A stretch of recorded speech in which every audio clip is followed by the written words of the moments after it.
다음 달 2일인 국회 예산 처리 시한이 20일도 채 안 남았습니다. 하지만 여야는 정부 예산안을 늘리거나 줄이는 예산 소위원회 구성조차 못하고 있습니다. 여야 간 협의가 이어지고 있지만 이견이 워낙 커서 해결이 쉽지 않아 보이는데요. 자칫 470조 5천억 원에 달하는 새해 예산안에 대한 졸속 심사가 우려되고 있습니다. 염혜원 기자입니다. 지난 월요일까지 부처별 심사를 마친 정부의 예산안은 이제 국회 예산결산특별위원회 소위원회로 넘어갔습니다.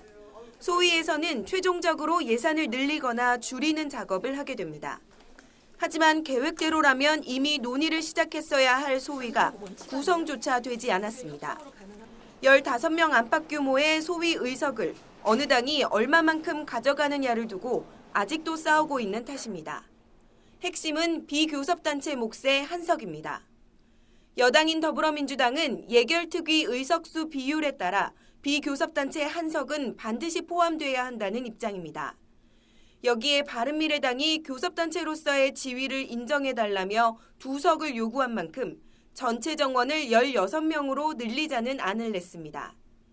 하지만 한국당은 그동안의 관리에 따라 총원은 15명으로 더 늘릴 수 없다는 입장입니다.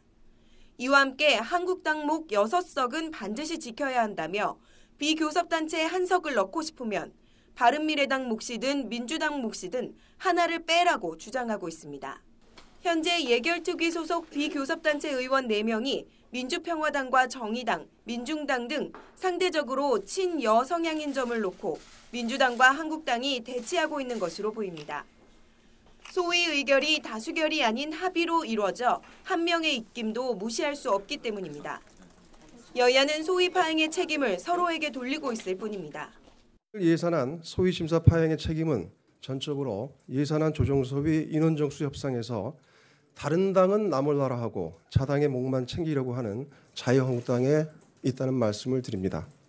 집권 여당으로서 책임을 망각하고 국회 의석 비율에 따른 소위 의석 한석조차 소수당에 양보하지 못하는 옹졸한 모습을 보이고 있습니다. 결국 원내대표단의 소위 구성 협상을 일임했지만 양측이 워낙 평행선을 달리고 있어 접점을 찾기가 쉽지 않은 상황입니다. 그렇지 않아도 정부 예산안을 두고 여야의 시각 차이가 큰 데다가 자칫 다음 달 2일인 예산안 법적 처리 시한에 쫓겨 초치기 부실 심사를 하는 것 아니냐는 우려도 나오고 있습니다. YTN 염혜원입니다.